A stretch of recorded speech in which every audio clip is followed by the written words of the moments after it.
Hoy hablaremos sobre el partido entre México y Ecuador, un encuentro que obviamente a mí como aficionado al deporte y obviamente a mi selección me resultó un partidazo, un partido muy padre y muy entretenido de comentar con ustedes.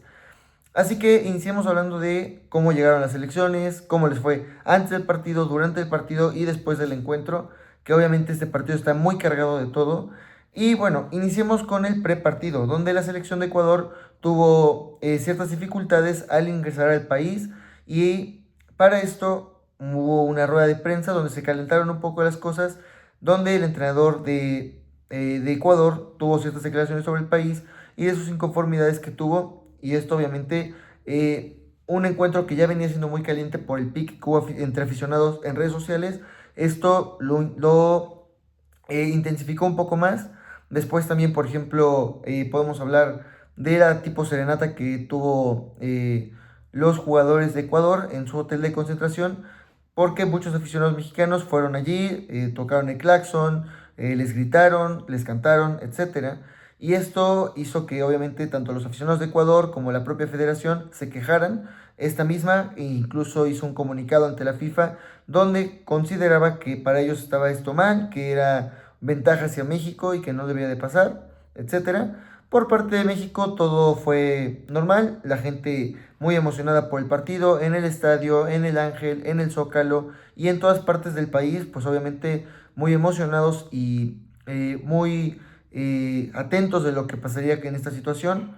Y bueno, ahora hablando un poco más acerca del prepartido, hablar un poco de, antes del partido hubo una serie de, como de truenos que hicieron que el horario que el partido iniciaba a las 7 de la noche, tiempo de México, iniciara una hora después, hasta las 8 de la noche, que yo creo que le aumentó un poco este como carácter al partido, que obviamente tuvo no mucho que afectar en el rendimiento de los jugadores, pero sí a mí en lo personal me emociona más cuando los partidos son de noche. Para mí esto fue muy emocionante por cómo se fue dando y esto para mí tuvo mucho que ver.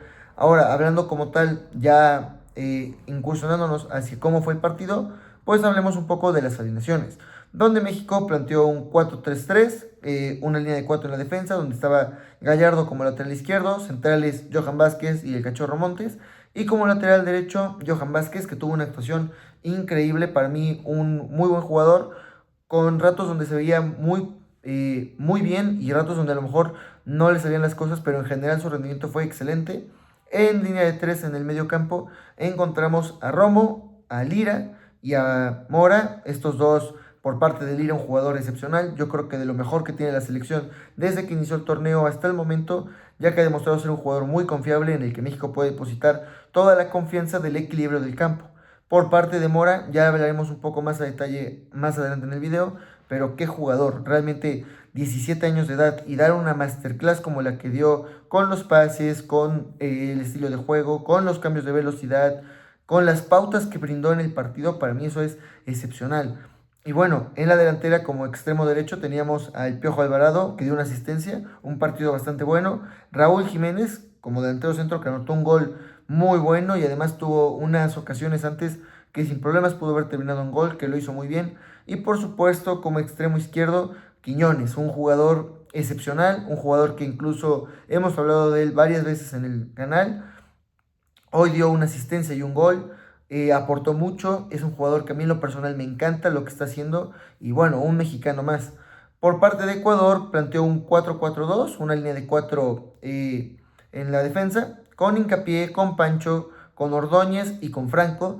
En el medio campo encontramos a Angulo, Vite, Caicedo y Jová. Y en la delantera encontramos a Eder Valencia acompañado de Plata. Un cuadro bastante bueno que en papel antes del partido pues se notaba que era la mejor defensa del mundo, porque si vemos jugadores que tiene Ecuador como Hincapié, como Pacho, como Caicedo, son jugadores no solamente referentes en su liga sino en sus propios equipos. Y además, por ejemplo, si hablamos de Hincapié, finalista de Champions, campeón de Premier League. Si hablamos de Caicedo, campeón del mundo cuando inició la temporada con el Chelsea. Y si hablamos de Pacho, campeón de Champions con el Arsenal, con el Paris Saint-Germain. Son jugadores muy buenos, pero que al final del día, pues México le supo plantear muy bien cara, jugó muy bien. Y en el caso de Hincapié hablaremos de él un poco más adelante, ya que hay una polémica. Eh, Después, como tal, el partido para mí me encantó. Fue un planteamiento más que nada sobre mi país, ¿no? Yo considero que Ecuador, en papel, ellos se plantaban como que estaban muy bien. Yo ya los veía con ciertas deficiencias por lo que habían hecho, no contra Alemania, sino sus dos partidos anteriores, perdiendo contra Costa de Marfil, empatando contra Curazao y obviamente la victoria contra Alemania opaca un poco lo que se venía viendo atrás, pero bueno, en general desde el minuto uno para mí México tuvo el control del balón y tuvo todas las intenciones. Si vemos el partido desde que empieza, ya México estaba buscando el ataque. Y aquí es donde quiero empezar a hablar de Gil Mora. El talento que tiene este muchacho, lo que trata de hacer desde el inicio del partido, de buscar el pase, los pases que pone, incluso hubo un pase que le pone a Raúl Jiménez, hubo jugadas muy claras de él. También, por ejemplo, Quiñones, que ya hablábamos antes, ese gol que mete con una potencia increíble recortando, o el propio Raúl Jiménez que mete un muy buen gol, un derechazo me parece muy fuerte al ángulo, muy difícil para el portero, y bueno, en general México se vio muy bien, el planteamiento de Javier Aguirre creo que ha sido muy, muy bueno, y en general es eso. También, por ejemplo, hablar un poco de los tiros, pues México tuvo 3 tiros al arco, Ecuador solamente tuvo uno, en general Ecuador lo que ya veníamos viendo desde el inicio del torneo, a lo mejor su fuerza está más que nada en la defensa, pero en la delantera es un equipo muy débil. Y en cambio México, hoy por hoy, y hablaremos un poco de esto, de cómo va México, hoy yo veo una selección que tiene la capacidad de dejar afónicos a sus aficionados, que genera mucha emoción, que genera expectativa y sobre todo que emociona a los aficionados, que hace creer, eh, a lo mejor como muchos han hablado en redes, ¿no? Yo sé que no, pero y si sí, y esta selección para mí plasma perfecto eso. También hablando un poco de los jugadores, ya hablamos de Mora, un jugador que al tener 17 años es una locura. Yo creo que muy pronto lo veremos en un equipo de Europa, a lo mejor no como un titular, pero sí como una futura promesa por la edad que tiene. En el caso de Quiñones, sin palabras. Y en el caso de Hincapié, la polémica de la que hablaba antes en el video, es porque en cierto momento se hace de palabras con el Bebote Jiménez. Y bueno, se vio como Hincapié de una forma para mí muy baja, porque cuando tú eres un profesional y estás en esas instancias, no te puedes calentar de esa forma. Le empieza a gritar en la cara a Jiménez y Jiménez se empieza como a alejar. El árbitro incluso por partes los trata de separar, pero no lo logra. Y es cuando ahí otra vez se vuelve a acercar Hincapié a Jiménez y ahora se acerca con cubriéndose la cara. Y ahora, a partir de un partido que hubo de Champions entre el Real Madrid y el Benfica, se generó una tipo ley Pristiani se llama, donde si tú te tapas la cara, el árbitro tiene la obligación de expulsarte. Y fue lo que pasó. Para mí la expulsión es correcta, obviamente no hay nada que debatir. Yo creo que lo que se pone en tela de juicio es cómo un jugador de la calidad de Hincapié, con lo que representa, con lo que ha hecho, te prestas a algo tan bajo como insultar a un compañero de esa forma, porque realmente si vemos el video en ciertas partes, y aquí agregaré algunas imágenes, lo empieza a agredir, pegándole mucho la cara, etcétera. Y bueno, en general yo creo que eso se ve muy mal, no está bien, y bueno, se sancionó de la mejor manera. Y ahora sí, hablemos de cómo yo veo a México. Yo a México lo veo con un potencial increíble. Yo, a comparación de selecciones pasadas, háblese de 2018, háblese de 2022, es una selección que en nombres creo que viene con menores nombres de lo que antes teníamos, pero viene con más personalidad, con más agallas, con más garra, y hoy esto se nota. Para mí, de los procesos que ha tenido Aguirre, que ha tenido dos antes, para mí Aguirre, este proceso tiene una cara totalmente diferente al equipo. El equipo, por lo que se puede ver en videos de redes sociales, con lo que comparte la federación, la propia selección, se ve una familia muy unificada.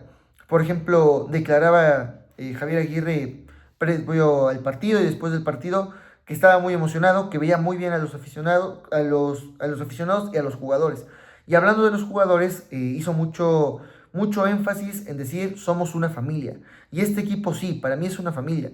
Para mí lo vimos, por ejemplo, en el partido pasado con Guillermo Ochoa. Este homenaje que se les hizo para mí es increíble porque representa perfectamente lo que la selección está tratando de hacer.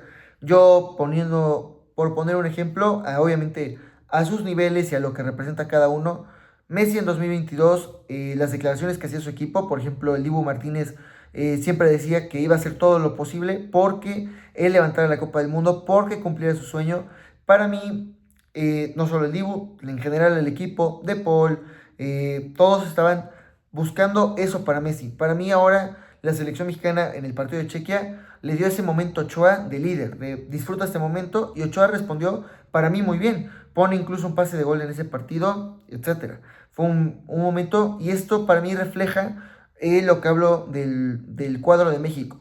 Un cuadro que en nombres para mí me parece menor a lo que representaba antes, pero que en calidad, que en unificación y que como tal en garra es 1000 veces superior. Para mí este cuadro normalmente se compara mucho con el de 2014, pero para mí este ya está haciendo historia. Después de 40 años, México avanza en una fase final. Ahora el quinto partido, que es octavos, pero bueno, México llevaba 40 años sin ganar un partido en fase final. ¿Esto qué quiere decir? Que a partir de fase de grupos nunca había ganado un partido. Y el último partido que ganan es aquí en México, en el 86. Entonces, esto es lo que vemos ahora. A mí es una selección que me encanta. Por ejemplo, mucho antes del partido se mencionaba que, por ejemplo, Ecuador, la selección completa valía el doble que la selección mexicana. Pues bueno, hoy por hoy yo creo que nunca hay que hablar de más. La selección mexicana demuestra que no solamente es una cuestión de valor, sino también de lo que haces en la cancha. Yo y los seleccionados mexicanos demostraron que en la cancha fueron superiores, ganaron de una forma. Dominaron para mí, desde el minuto uno, dominaron. Entonces fue un partido redondo para mí, para la selección mexicana. Y bueno, en general esto sería como mis puntos de vista del partido. Si te gustó el video, regálame tu like y suscríbete. Si quieres ver más contenido como este, hablando de fútbol, analizando historia, etcétera, puedes visitar el canal que pues obviamente ahí encontrarás mucho contenido. Sin más que agregar, nos vemos en los comentarios. Gracias por ver.